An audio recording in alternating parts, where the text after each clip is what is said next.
ফিরে আসলো নিষেধাজ্ঞার ঢল। ইরান কি আরও শক্ত হচ্ছে পরমাণু অস্ত্র ইস্যুতে?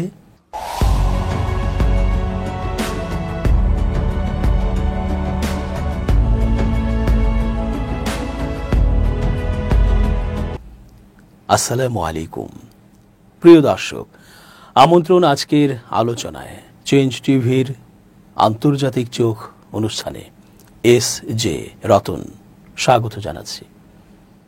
পশ্চিমাদের সাথে চুক্তিতে থাকার সময়ে কিছু বিষয়ে নিষেধাজ্ঞা কিছুটা শিথিল থাকলেও এখন আবার অটোমেটিকলি তা ফিরে আসলো ইরানের ওপর, এমনটাই জানা যাচ্ছে। অভিযোগ, ইরান আবারও পারমাণবিক কর্মসূচি পূর্ণোদ্যমে শুরু করেছে। আমেরিকার হামলায় যতটুকু ক্ষতি হয়েছিল ইতোমধ্যে তাও নাকি ঠিকঠাক করে ফেলেছে। ফলে এই সংবাদে পরমাণু চুক্তিতে থাকা নানা দেশ থেকে নিষেধাজ্ঞার খড়গ আবারও জোরালো হলো। ইরান বলছে পিছু হটার সুযোগ নেই, প্রয়োজনে বিশ্বযুদ্ধ লেগে যাবে, তবুও ইরানকে কেউ তাদের পরমাণু ইস্যুতে থামাতে পারবে না। এদিকে তেহরানের পারমাণবিক কর্মসূচি নিয়ে উদ্বিগ্ন 3 ইউরোপীয় দেশ স্ন্যাপব্যাক নিষেধাজ্ঞা ঘোষণার একদিনেরও কম সময়ের মধ্যে ইরান থেকে নাগরিকদের সরে যাওয়ার আহ্বান জানিয়েছে জার্মানি। গেল শুক্রবার 29 আগস্ট জার্মান পররাষ্ট্র মন্ত্রণালয় তাদের ওয়েবসাইটে বলেছে, নাগরিকদের ইরান ত্যাগ করার জন্য অনুরোধ করা হচ্ছে। যৌথ পারমাণবিক শক্তি চুক্তি বারবার এবং ব্যাপকভাবে লঙ্ঘনের কারণে ইরানের ওপর 28 আগস্ট ব্রিটেন, ফ্রান্স এবং জার্মানি স্ন্যাপব্যাক প্রক্রিয়া চালু করার সিদ্ধান্ত নিয়েছে। এতে আরও বলা হয়, যেহেতু ইরানের সরকারি কর্মকর্তারা অতীতে বারবার পরিণতির হুমকি দিয়েছেন, তাই এটা উড়িয়ে দেওয়া যায় না যে ইরানে পাল্টা ব্যবস্থা গ্রহণের ফলে জার্মান স্বার্থ এবং নাগরিকরা প্রভাবিত হবে। জার্মান পররাষ্ট্র মন্ত্রণালয়ের মতে, তেহরানের জার্মান দূতাবাস বর্তমানে কেবলমাত্র সীমিত কনসুলার সহায়তা প্রদান করতে সক্ষম। ইরানের সঙ্গে পারমাণবিক চুক্তির উদ্দেশ্য ছিল তেহরানকে পারমাণবিক বোমা তৈরি থেকে বিরত রাখা। নথিটি বিশেষভাবে ইরানের পারমাণবিক কর্মসূচি নিয়ন্ত্রণ করে এবং ইউরেনিয়ামের পরিমাণ ও সমৃদ্ধকরণের সীমা নির্ধারণ করে। গত জুন মাসে উত্তেজনা আরও বেড়ে যায় যখন ইসরায়েল তেহরানে আকস্মিক আক্রমণ চালায়। ইরান ক্ষেপণাস্ত্র এবং ড্রোন হামলার মাধ্যমে প্রতিশোধ নেয়। এক পর্যায়ে যুক্তরাষ্ট্র ইসরায়েলের সঙ্গে যুদ্ধে যোগ দিয়ে 3টি ইরানি পারমাণবিক স্থাপনায় বোমা হামলা চালায়। এরপর ইরান কাতারে অবস্থিত মধ্যপ্রাচ্যের সবচেয়ে বড় মার্কিন ঘাঁটিতে ক্ষেপণাস্ত্র ছুঁড়লে 12 দিনের এই সংঘাতের অবসান ঘটে। এরপর থেকে কোনো পক্ষ আর হামলা চালায়নি। উল্লেখ্য, জাতিসংঘ নিরাপত্তা পরিষদ ইউএনএসসি বা ইরান নিউক্লিয়ার ডিল JCPOA 2015 এর প্রেক্ষিতে JCPOA-তে বলা হয়েছিল, যদি ইরান চুক্তির শর্ত ভঙ্গ করে তাহলে আগে তোলা জাতিসংঘের নিষেধাজ্ঞাগুলো আবার স্বয়ংক্রিয়ভাবে চালু হয়ে যাবে। একে বলা হয় স্ন্যাপব্যাক মেকানিজম। ইরানের পারমাণবিক কর্মসূচিকে ঘিরে ইউরোপীয় দেশগুলোর উদ্যোগে জাতিসংঘের নিষেধাজ্ঞা পুনর্বহালের প্রক্রিয়া শুরু হওয়ায় কূটনৈতিক সমাধান আরও কঠিন হয়ে উঠতে পারে বলে আশঙ্কা প্রকাশ করেছেন বিশ্লেষকরা। বিশেষজ্ঞদের মতে এই পদক্ষেপ শুধু আলোচনার সুযোগকেই সংকীর্ণ করবে না, বরং মধ্যপ্রাচ্যে আঞ্চলিক সংঘাত ও যুদ্ধের ঝুঁকিও বাড়াবে। ন্যাশনাল ইরানিয়ান আমেরিকান কাউন্সিল অর্থাৎ NIAC এর নীতি নির্ধারণী পরিচালক রায়ান কস্টেলো আল জাজিরাকে বলেন, আমরা এমন এক পরিস্থিতির দিকে এগোচ্ছি যেখানে জাতিসংঘের নিষেধাজ্ঞা ফিরে আসবে এবং ইরান পাল্টা ব্যবস্থা নেবে, যা উত্তেজনাকে আরও বিপজ্জনক করে তুলবে। তিনি সতর্ক করে বলেন, চলতি বছরের শুরুতেই ইসরায়েলের ইরান আক্রমণের প্রেক্ষাপটেই নতুন সহিংসতা সৃষ্টি হতে পারে। তার ভাষায়, এটা জুনের যুদ্ধের আগুন আবার জ্বলে ওঠার মতো আরেকটি ডমিনো পড়া। যুক্তরাষ্ট্র ইতোমধ্যে ইউরোপীয় উদ্যোগকে স্বাগত জানিয়েছে। জুনে তারা ইসরায়েলের সঙ্গে মিলে ইরানের 3টি পারমাণবিক স্থাপনায় হামলা চালিয়েছিল। মার্কিন প্রেসিডেন্ট ডোনাল্ড ট্রাম্পের প্রশাসন জানিয়েছে, ওয়াশিংটন এখনও ইরানের সঙ্গে সরাসরি আলোচনার জন্য প্রস্তুত।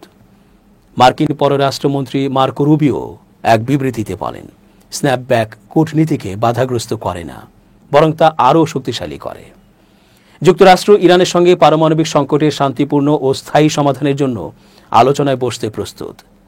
তবে কস্টেলোর দাবি, ইরান ইতোমধ্যেই আলোচনার টেবিলে ফিরতে রাজি হয়েছিল।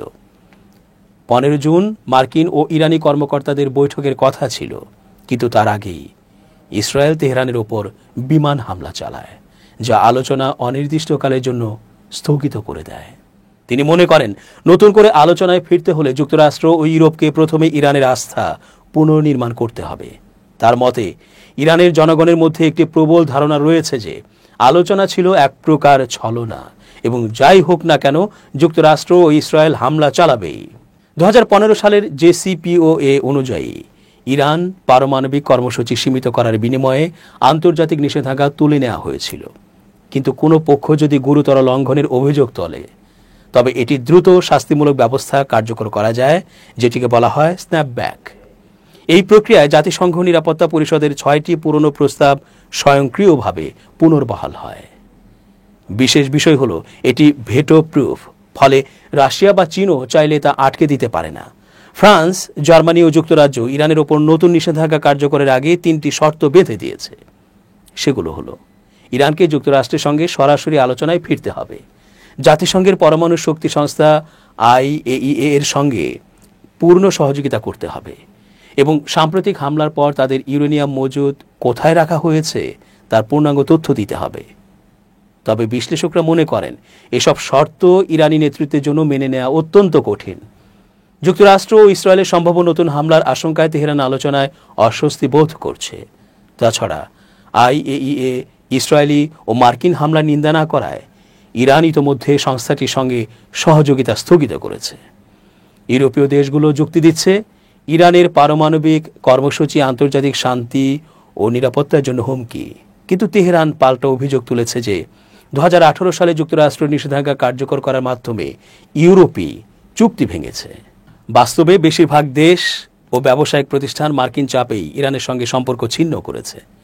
যুক্তরাষ্ট্রের নিষেধাজ্ঞায় ইরানের অর্থনীতি আগেই গভীর সংকটে পড়েছে।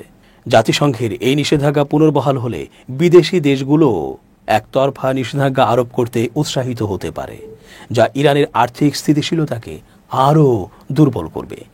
ঘোষণার পরপরই ইরানি মুদ্রা রিয়ালের মান আরও পতন ঘটেছে। 2000 এর দশকের শুরুতে ইরানের প্রতি ওয়াশিংটনের কঠোর নীতির ভারসাম্য রক্ষা করত ইউরোপীয় দেশগুলো।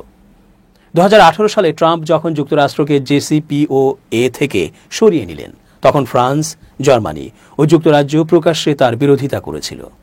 কিন্তু চলতি বছরের জানুয়ারিতে ট্রাম্প ক্ষমতায় ফেরার পর ইউরোপের অবস্থান আমূল বদলেছে। জুনে ইসরায়েল ইরানে হামলা চালানোর সময়ও তারা কোনো নিন্দা জানায়নি, বরং জার্মান চ্যান্সেলর ফ্রেডরিখ মার্জ মন্তব্য করেন, এটা নোংরা কাজ হলেও ইসরায়েল আমাদের সবার জন্যই করছে। কুইন্স ইনস্টিটিউটের নির্বাহী ভাইস প্রেসিডেন্ট ত্রিতা পার্সি মনে করেন, ইউরোপের এই নতুন অবস্থান মূলত যুক্তরাষ্ট্রের সঙ্গে ঘনিষ্ঠ সম্পর্ক রক্ষার চেষ্টা। তিনি বলেন, রাশিয়ার কাছে ড্রোন সরবরাহের অভিযোগে ইরানকে ইউরোপ এখন সরাসরি হুমকি হিসেবে দেখছে, আর যুক্তরাষ্ট্রের চাপেই ইউরোপ ইরান বাণিজ্য প্রায় ভেঙে পড়েছে। তাই ট্রাম্প প্রশাসনের কট্টরপন্থী উপাদানগুলোর সঙ্গে সম্পর্ক জোরদার করাকে ইউরোপ মূল্যবান মনে করছে। বর্তমানে পারমাণবিক ইস্যুতে উত্তেজনা চরমে। যুক্তরাষ্ট্র দাবি করছে ইরানকে সমৃদ্ধ ইউরেনিয়াম উৎপাদন বন্ধ করতে হবে, কিন্তু ইরান বলছে জেসিপিওএ চুক্তি তাদের ইউরেনিয়াম সমৃদ্ধকরণের অধিকার স্বীকৃতি দেয়। বিশ্লেষক তোশি এ প্রসঙ্গে বলেন, ইউরোপীয় শক্তিগুলো এমন একটি ধারা ব্যবহার করছে যা ইরানের অধিকার নিশ্চিত করে, অথচ তারা সেটিকেই যুক্তরাষ্ট্রের দাবির সঙ্গে মেলাতে চাইছে। এতে দ্বন্দ্ব ও ভণ্ডামি প্রকাশ পাচ্ছে। এর আগে বিশ্লেষকরা জানিয়েছিলেন, ইরানের পারমাণবিক ও সামরিক স্থাপনায় ইসরায়েলের হামলা মধ্যপ্রাচ্যের উত্তেজনাকে এক নতুন মাত্রায় নিয়ে গেছে। এর ফলে পারমাণবিক নীতিতে বড় ধরনের পরিবর্তন আনতে পারে তেহরান। ইসরায়েলের হামলায় ইরানের সামরিক বাহিনীর প্রধান মোহাম্মদ বাঘেরি এবং ইসলামিক রেভলিউশনারি গার্ডের অর্থাৎ IRGCর প্রধান হোসেন সালামি সহ বেশ কয়েকজন ঊর্ধ্বতন সামরিক ও নিরাপত্তা কর্মকর্তা নিহত হয়েছেন। এদের সঙ্গে 6 জন পরমাণু বিজ্ঞানী নিহত হওয়ার তথ্য দিয়েছে ইরান। ইন্টারন্যাশনাল ক্রাইসিস গ্রুপের অর্থাৎ ICGর ইরান বিষয়ক বিশেষজ্ঞ আলী ভাইজ বলেন, পারমাণবিক স্থাপনায় হামলায় উদ্বেগের ব্যাপার হলো এই ধরনের আঘাত ইরানকে দ্রুত পারমাণবিক বোমা তৈরির দিকে ঠেলে দিতে পারে। ইরানের সংস্কারপন্থী ও কট্টরপন্থীদের মধ্যে দীর্ঘদিন ধরে একটি বিতর্ক ছিল যে যুক্তরাষ্ট্রের সঙ্গে তাদের পারমাণবিক কর্মসূচি নিয়ে কোনো চুক্তিতে পৌঁছানো উচিত কিনা।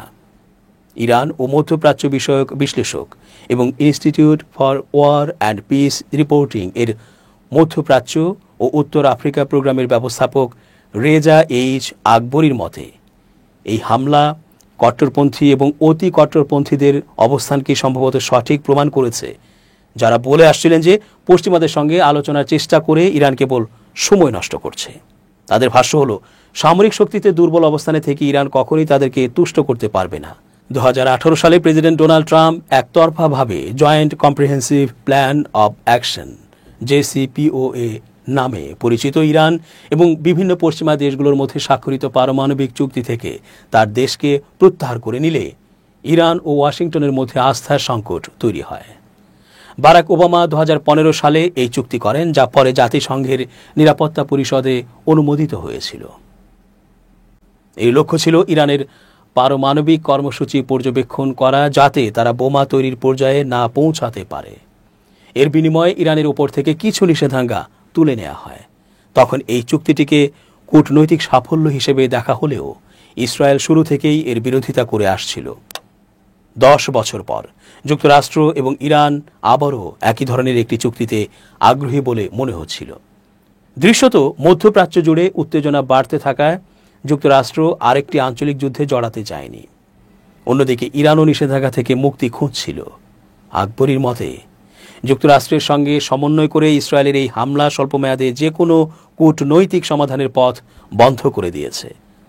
এখন এটা কল্পনা করাও কঠিন যে ইরানের সর্বোচ্চ নেতা আলী খামেনি এমন পরিস্থিতিতে কট্টরপন্থীদের পক্ষ নেবেন না।